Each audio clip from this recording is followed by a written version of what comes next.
Ahora, sí. Gracia y paz a toda la iglesia. Bienvenidos a aquellos que nos visitan y que no están acompañando los textos que nosotros estamos estudiando. Y si tú eres de los que está haciendo los deberes en casa y has leído los 17 primeros capítulos de Éxodo, bienvenido.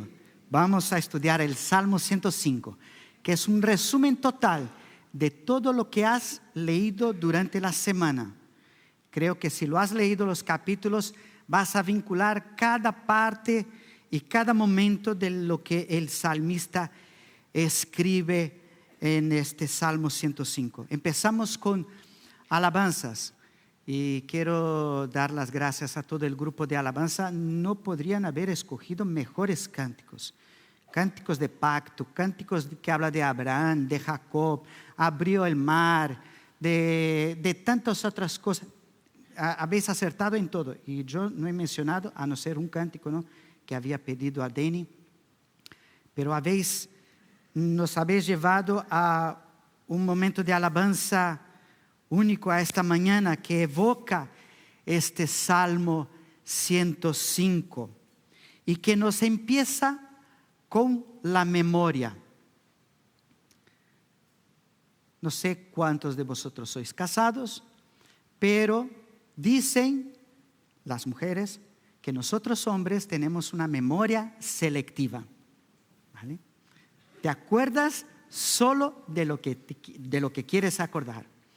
Y cuento aquí para inicio una anécdota que pasó conmigo y con Natalia. A unos años atrás fuimos invitados a comer en la casa del pastor David y Samantha. Nos invitaron. Fuimos allá y era la primera vez que íbamos a su casa. Empezamos a hablar de nosotros, ellos de ellos, cómo se conocieron, cómo se pusieron de novio, cómo vinieron a España.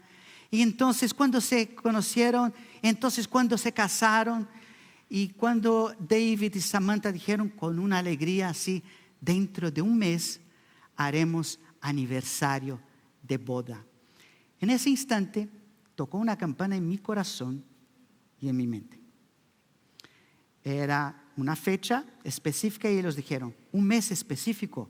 ¿Cuándo es tu aniversario de boda? Y dijeron, 3 de julio. Yo bajé la cabeza y esperé que la pregunta no se hiciera. ¿Y vuestro aniversario de boda? ¿Cuándo es? Yo miré para Natalia, Natalia miró para mí y sin recordar dijimos muy lentamente, hoy es nuestro aniversario de boda. Nos habíamos olvidado de nuestro aniversario de boda, pero salimos con la nuestra, pero estamos aquí para celebrar y gracias por esta invitación. Hoy es nuestro aniversario de boda. Pero yo no me acordé de esa fecha. Pero Natalia tampoco, que no son solo los hombres. Pero la memoria se nos pilla. Y si no hacemos práctica de estas memorias, si no lo ponemos en práctica, tenemos un problema muy serio. Tu mujer ya te dijo, marido, cariño, ¿has comprado el pan? Y tú dijiste, sí, me acuerdo de haber comprado el pan. Haber comprado el pan es otra cosa. ¿Bajaste la basura? Sí, voy ahora. Este es más peligroso. ¿Apagaste el horno? ¿Cambiaste el pañal?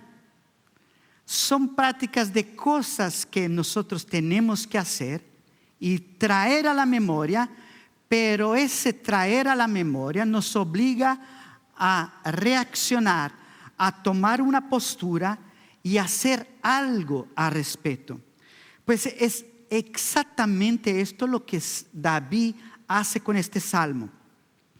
Los libros del Salmo, capítulo 1 a 150, están divididos en bloques. Algunas de vuestras Biblias podéis mirar y percibir estos bloques. Bloque 1, 2, 3, 4 y 5.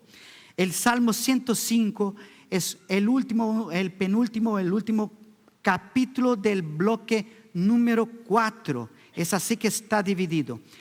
es un salmo escrito por David, ¿vale? Los salmos tenían una característica de poesía y más tarde se aplicaron en esos bloques para que pudieran ser ordenados de una manera que se entienda y que se perciba todo. Algunos salmos son poesía, otros son poesía y se han convertido en un himno. Muchos de ellos escritos por Asaf, por Moisés, por David, por los hijos de Coré y otros por autores desconocidos. Pero son himnos, músicas, cánticos como los que hemos cantado esta mañana. Y el Salmo 105 es un himno nacional, si yo pudiera decir así. Es un himno nacional porque trae memoria, tiene una música, es musical y es poético, una poesía hebrea. Resume toda la historia de Génesis a Éxodo, tal vez para muchos de los 5 libros, el Pentateuco. Tiene formas y fondo, telón de fondo como si fuera un cine o un teatro. Ya habéis ido a un teatro y en el teatro hay una obra y los actores que están haciendo esta obra en determinados momentos para hacer de un pase, de una escena a otra, de un tiempo a otro, lo que ellos hacen es cambiar el telón. Bajan un telón que tiene un fondo y tú entiendes y percibes lo que están hablando y diciendo por todo el fondo de lo que se hizo el teatro. Entonces se va cambiando el fondo para entender cuál es el trasfondo que hay aquí en este salmo. Es lo que David hace. David va a traer muchos telones, bajar uno, subir otro, actores en un fondo, otros actores en otro, para que entiendas esta estructura como un himno nacional. No sé cuántos de vosotros sabéis de memoria vuestro himno nacional, si tiene letra. Nosotros como españoles, digo nosotros porque me siento el más español aquí, ¿no? Cuando toca tu himno, ya sabes la letra, ya sabes el trasfondo, ya conoces la poesía y te trae unos recuerdos impresionantes de la historia de tu nación. Salmo 105 es la historia del pueblo de Israel. El Salmo 105 está dividido, yo, Marcos Almeida Matos, lo he dividido en 5 grupos. Como teólogo, estudioso de la palabra, dice, bueno, voy a buscar lo que dicen los comentaristas. Y cogí el libro de Michael Willock. Michael me estaba diciendo que el autor del libro al cual yo estaba estudiando para hacer esta predicación ya estuvo aquí en nuestra iglesia. Michael Willock lo divide en 4 y yo lo dividí en 5. Entonces, muy equivocado, yo no estaba. Entonces, acompaña conmigo, mantén tu Biblia abierta, que vamos a ir y venir en el Salmo 105. Primer bloque, de los versículos 1 a 11. Y es en este bloque que yo he dividido en A y B, por eso lo tenía en 5 bloques. El segundo bloque, cambia el telón, de los versículos 12 a 23. El primer bloque, el llamamiento al pueblo, que se acuerde de las obras del Señor. El segundo, Abraham en Canaán y José esforzado a ir a Egipto. Otro bloque, versículos 24 a 36, Israel en Egipto y su éxodo. Versículo 37 a 45, viaje desde Egipto hasta Canaán. Vamos a ello. Primer bloque, baja el telón. Protagonistas, Abraham y Jacob. No menciona mucho Isaac aquí. Abraham y Jacob, porque es el principio y el primero que hace el pacto, y Jacob, porque es la secuencia del pueblo que irá para el segundo capítulo, para el segundo fondo. El versículo empieza, alabad, así como empezamos esta mañana, alabad, y empezamos gritando y proclamando y diciendo, alabad a nuestro Dios, alabad a Jehová, alabad al Señor nuestro Dios. Él dice, alabad, dar, cantar 2 veces, hablar, gloriar, alegrar, buscar 2 veces y recordar como manera de acción activa, no pasiva. Los primeros 5 o 6 versículos habla de que traigamos a la memoria, ¿de qué manera? Cantando, mencionando las maravillas que Dios ha hecho en Israel. Y David proclama a todo el pueblo diciendo, vamos a recordar las maravillas que Dios hizo en el pasado. ¿Para qué hace eso? ¿Para qué trae la memoria? La memoria es un ejercicio de entender de que Dios hizo, Dios hace y Dios hará. Si no lo recuerdas, si no lo hablas, si no lo practicas, te olvidas. Muy importante para algunos es escribir y tener un cuadernito de oración o diciendo, en este día yo he pedido esto al Señor. Páginas para adelante, en este día el Señor me ha contestado. Segundo punto, el punto B dentro de este bloque, versículo 1 a 11. Dios es un Dios de pacto. Alabad al Señor porque Dios es un Dios de pacto. Pacto, en algunas tradiciones, sempiterno o un pacto eterno para siempre. Es un Dios que hizo y ha hecho una alianza, Dios que ha hecho un juramento, un decreto, un concerto, no concierto, un concerto de concertar, según el diccionario, un verbo transitivo, componer, ordenar o arreglar las partes de una cosa o un trato o varias cosas, acordar el precio de algo con alguien. Es exactamente lo que Dios hace con Abraham. Abraham recibe un pacto de Dios.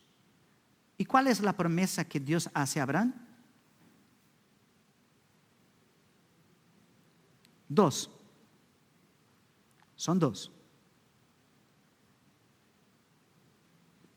Seréis muchos y tendréis un lugar. Multiplicaré vuestra descendencia y os daré una tierra, Canaán. Este es el pacto que hace con Abraham.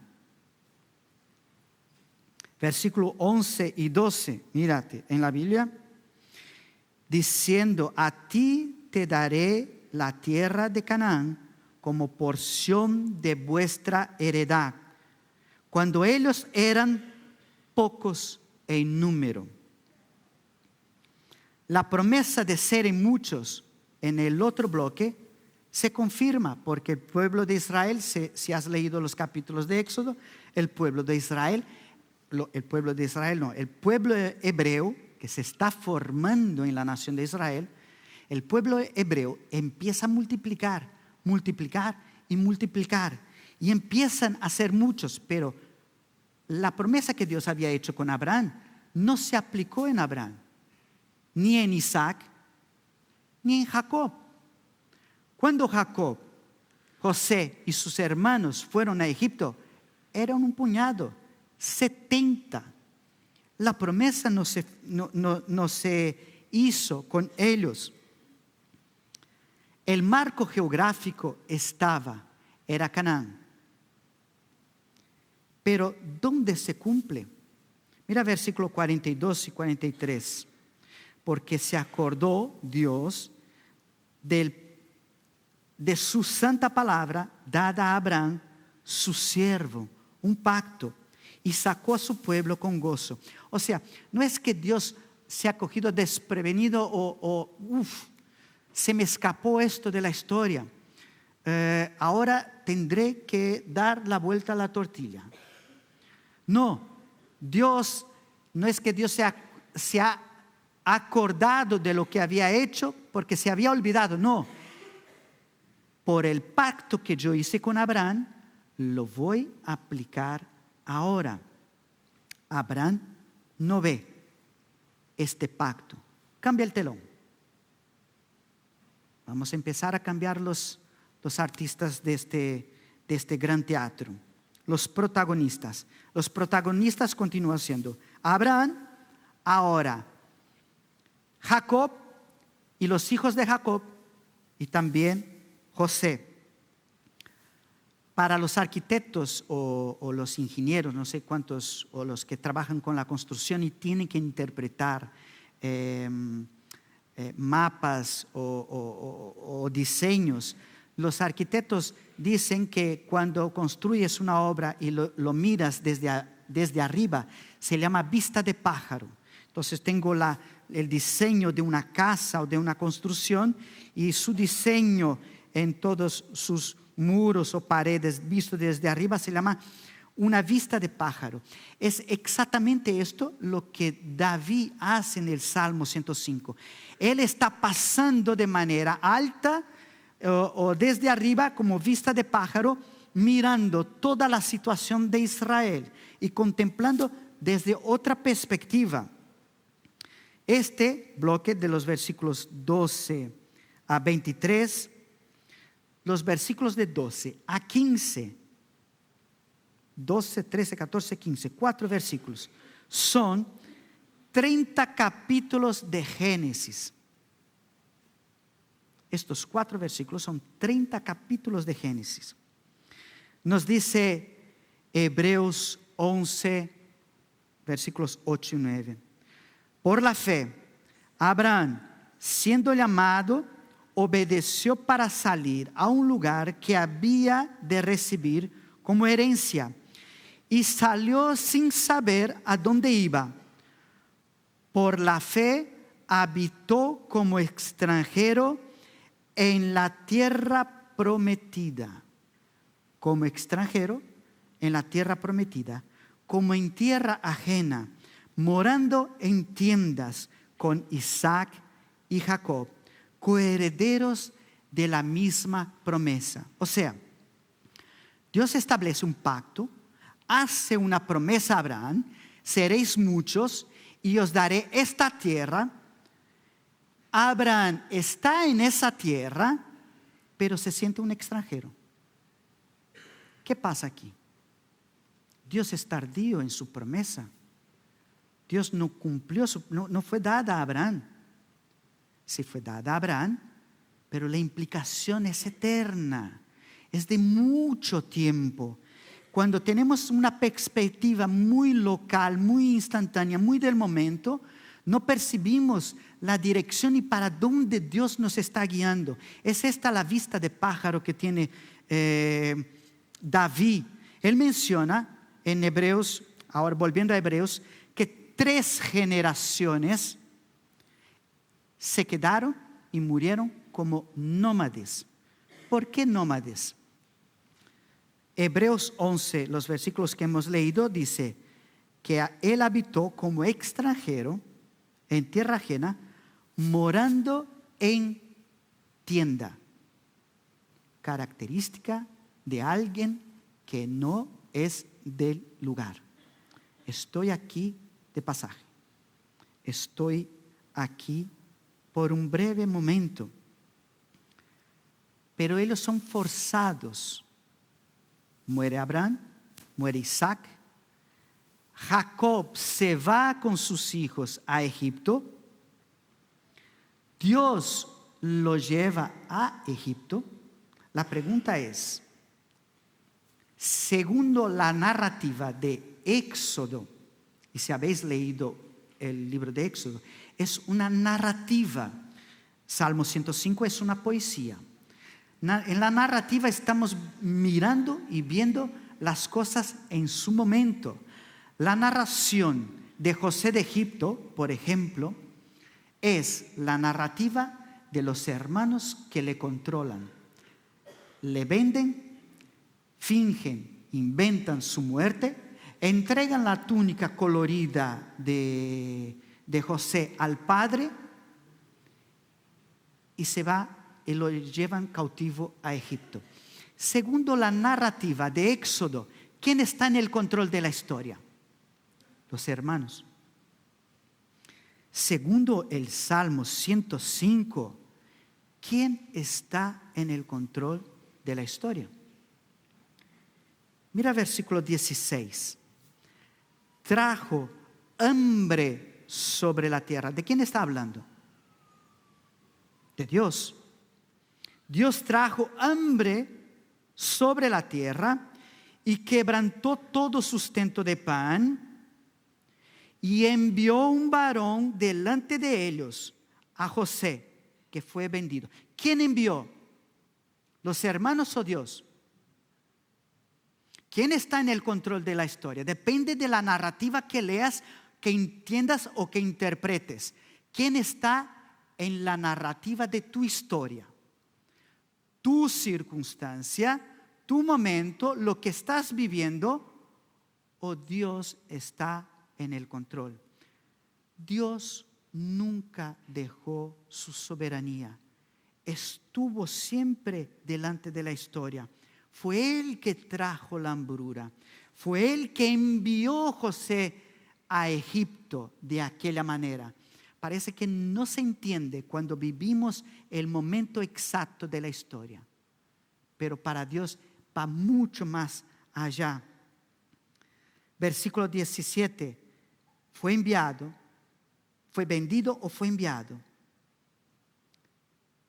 Versículo 20 a 22 son los últimos capítulos de Génesis. Si has leído los capítulos 41 a 50, estos versículos 20 y 22 es el resumen de estos capítulos.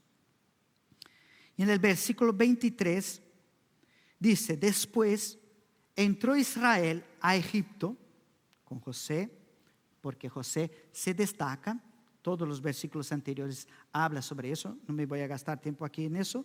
Se destaca, trae toda su familia, trae Jacob, 23. Y Jacob moró en la tierra de Canaán. Abro paréntesis.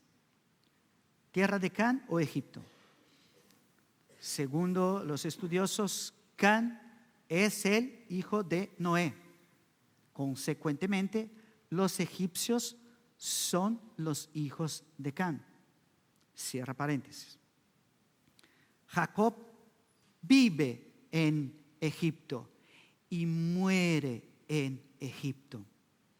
Y pasa desde Jacob vive y muere en Egipto hasta José, que muere en Egipto, y el pueblo de Israel, el pueblo hebreo, que vive en Egipto, pasan 400 años. Fíjate que es un resumen del resumen del resumen del resumen. Y Jacob moró tiene un significado de extranjero, o sea, no soy de aquí, pero vivo aquí. Es el mismo que aplica en el versículo 12, diciendo: a ti te daré la tierra de Canaán. Volvemos a Abraham, como porción de vuestra heredad. Te daré.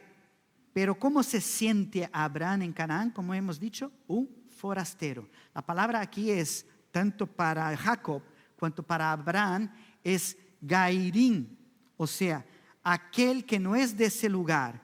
En otras palabras, es un expatriado, un residente temporal. Empiezo a hablar de un lenguaje que para muchos aquí es conocido. Muchos de vosotros sois extranjeros. Algunos de vosotros tenéis NIE y algunos de vosotros tenéis DNI. El NIE, como en mi caso, que soy casi un español, estoy en este proceso. El NIE es el número. Muy bien. De identificación del extranjero. Yo tengo una numeración. Está escrito Marcos Almeida Matos, brasileño, nacido en Río de Janeiro el 22 de agosto de 1972. Soy brasileño. Soy un extranjero, aunque he vivido más tiempo fuera de Brasil que en mi propio país. O sea, me considero uno de vosotros. Chicos, abrazadme, por favor. Pero mi mujer es española. Ella tiene el DNI. El DNI es el Documento Nacional de Identidad o de Identificación. Es una española. Pero si le giras el DNI y vas a ver la ciudad donde nació, está escrito allí: nacida en Rosario, Argentina, che. Pero una española nata, profunda.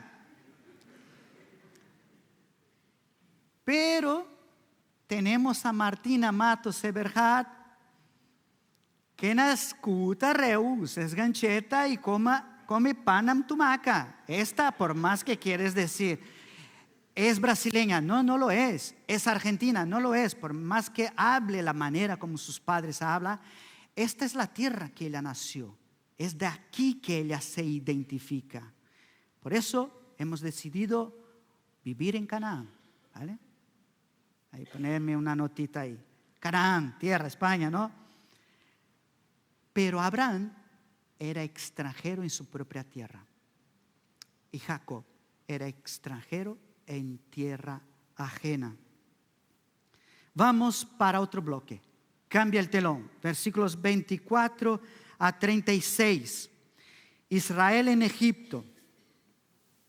Parte 2. Dios multiplica el pueblo de Israel. Los protagonistas, los actores de esta parte del telón, del teatro. Moisés y Aarón. ¿Ves cómo pasa demasiado rápido las situaciones aquí? Es lo que ocurre en Éxodo capítulo 1, versículo 7, que dice que prosperaron, crecieron, se multiplicaron. Para pensar que Israel no es llevado cautivo como fue en Babilonia, a Egipto. Egipto se ha tornado un lugar de esclavitud, pero ellos fueron a causa de la hambruna, por decisión propia. Dios les lleva a Egipto y están ahí y están tan a gusto que se van multiplicando y creciendo y creciendo y creciendo. Israel queda favorecido por Dios en tierra ajena. Es un proceso. Y las plagas en este bloque de los versículos 24 a 36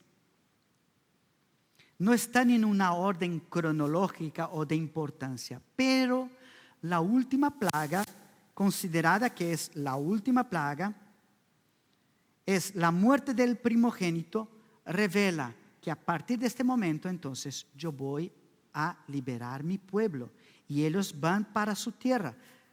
Recordando los mensajes de la predicación de Josué, el pedido de Moisés era: deja que mi pueblo vaya a adorarme. ¿A dónde? En el desierto. No en Canaán, en el desierto. Y ahí es una pelea entre Moisés y Faraón. Vale, id solo los hombres. Otra vez. No, vale, id vosotros y los ancianos. No, vale, id vosotros y los ancianos y las mujeres. Pero ganado y niños no. No, vale, entonces ahora sí con niños. No, ahora con ganado no, porque Faraón no es tonto. Si dejó todos ir al desierto, estos se me escapan. Pero Faraón está rudo. Algunas versiones, y el texto dice claramente que endureció su corazón. Y en otros momentos que Dios endureció el corazón. Dios está en el control de todas las cosas. Y Dios da oportunidades a todos. ¿Cuántas oportunidades dio a Faraón? ¿Cuántas? 10. 10 oportunidades dio a Faraón. Así como había dado oportunidades a Faraón, Dios da oportunidades a todos, hasta Judas Iscariotes. Dios revela a Faraón que había endurecido su corazón, pero su propósito estaba acima de todas las cosas. Llegamos, cambia el telón, a parte de los versículos 37 a 45. Es el viaje de Egipto, desde Egipto hasta Canaán. Aquí va a hablar el salmista en gozo, júbilo, Dios les mantiene, les da el fruto de la tierra, llevan oro y plata de Egipto, porque ellos salieron no solo con sus cosas, pero los egipcios estaban regalando sus cosas a ellos. No, por favor, los platos de oro, esto de plata, llevad el ganado, llevad todo, pero iros ya.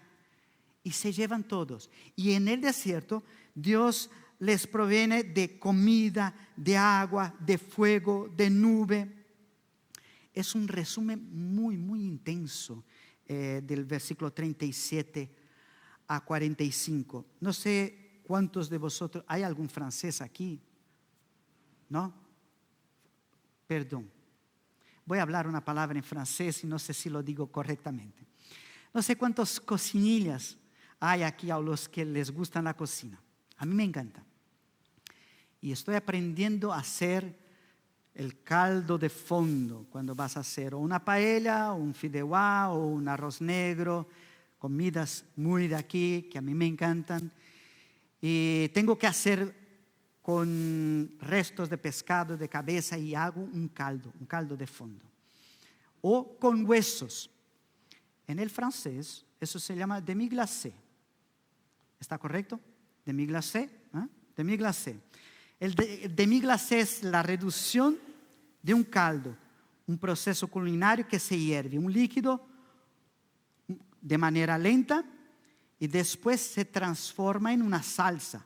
Se reduce, se llama reducción, para que el fuego lento evapore parte del agua y deje condensado en el demi-glacé lo esencial, lo mejor de aquellos huesos o de aquel caldo. Eso es un demi-glacé. Lo que David hace en este salmo o en esta parte es un demi-glacé. Pero si tú te das cuenta, David solo menciona cosas buenas. Mira, él se olvidó de la queja de los hebreos por no tener lugar. Ellos se quejaron del calor, se quejaron del frío, se acordaron de las cebollas, se acordaron de la carne de olla que tenían en Egipto. ¿Por qué no volvemos a Egipto? ¿Por qué no haces de esta manera? Pero David solo va a mencionar la mejor parte de esta transición. Es el demi-glacé. ¿Qué es? El capítulo 7 de Éxodo, que es el resumen, y los 4 libros de la Biblia, en estos 5 versículos. ¿Qué es lo que queda en este salmo? La riqueza de esclavos en fuga, la provisión, la columna de nube y fuego, la sombra y luz, la comida y agua. David solo menciona cosas buenas. La promesa de Abraham se cumple en otra generación. El escritor y poeta inglés George Herbert, en una de sus poesías, habla de este salmo con la siguiente frase: como cada verso refulge, cuántas constelaciones y estrellas el relato nutren. Aunque hay varios personajes aquí, y el que está desde el principio y al fin, y en este resumen que David hace en esta parte, ¿cuál es el personaje principal? Abraham, Jacob, los hijos de Jacob, José, Moisés, Aarón. No, ninguno de ellos es el personaje principal. El personaje principal, él es el que estuvo desde el inicio hasta el final de la obra. El propio escritor, no David, el propio Dios.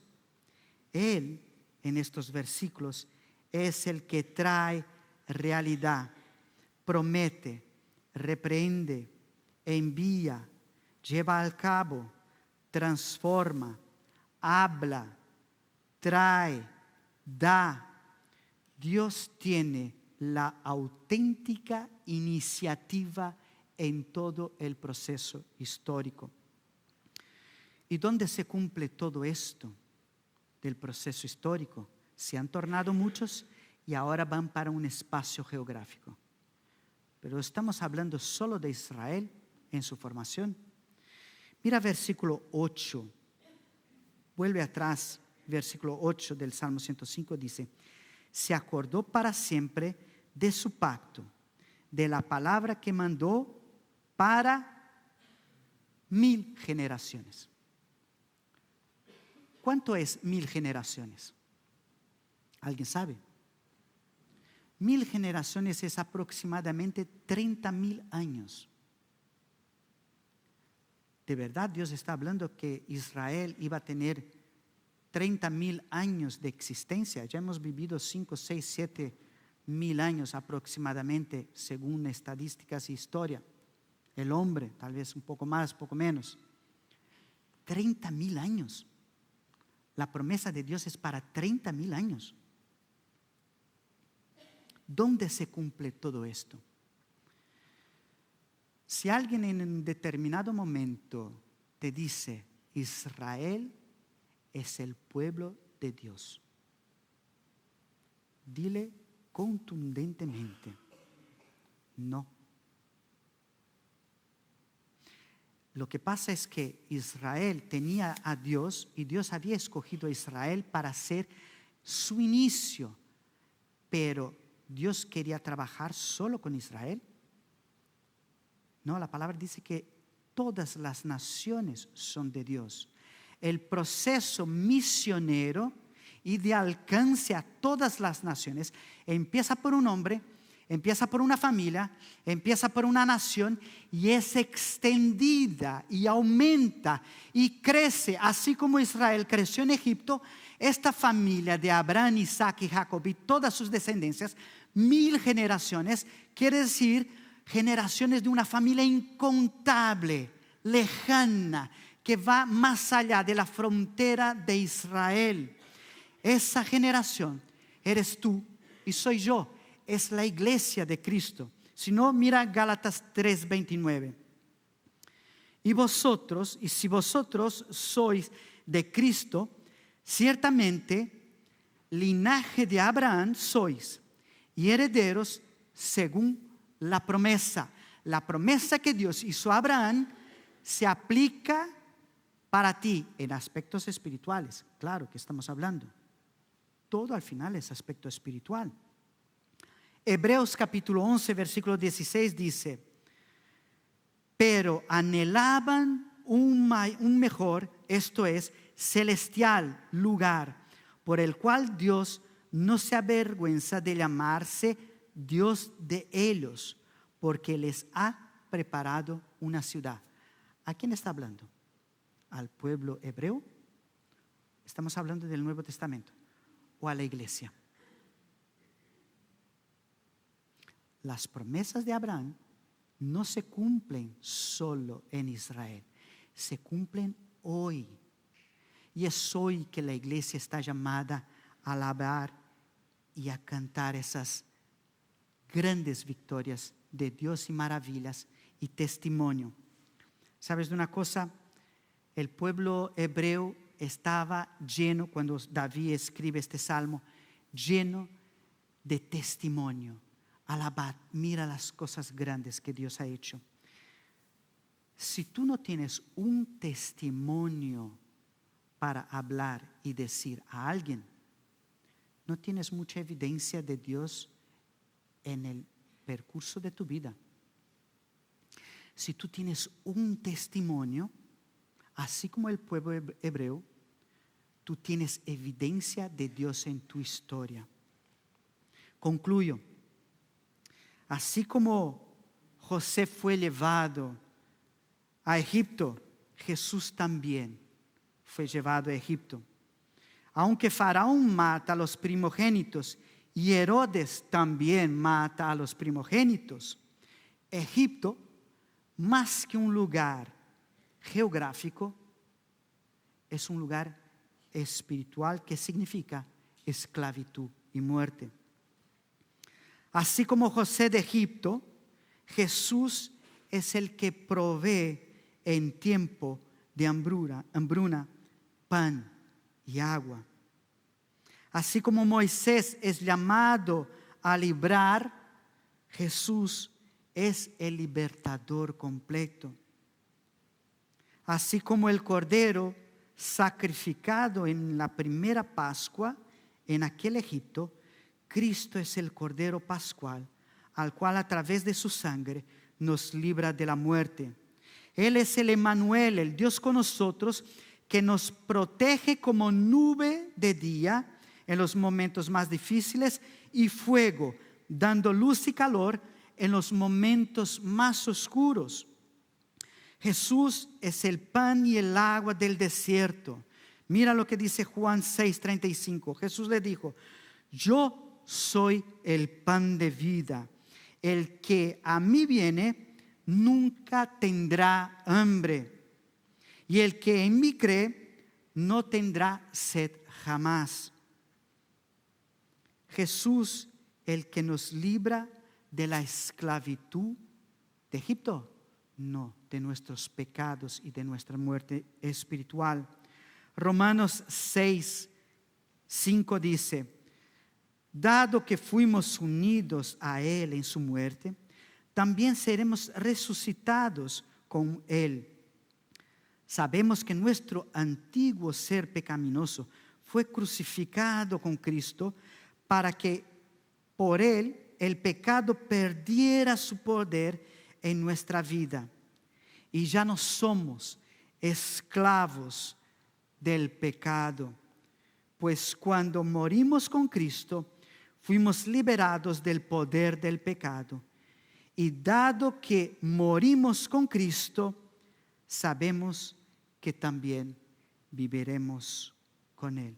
Ora conmigo. Padre amado, te damos gracias, Señor, por las promesas incontables que tienes para nuestra vida, Señor.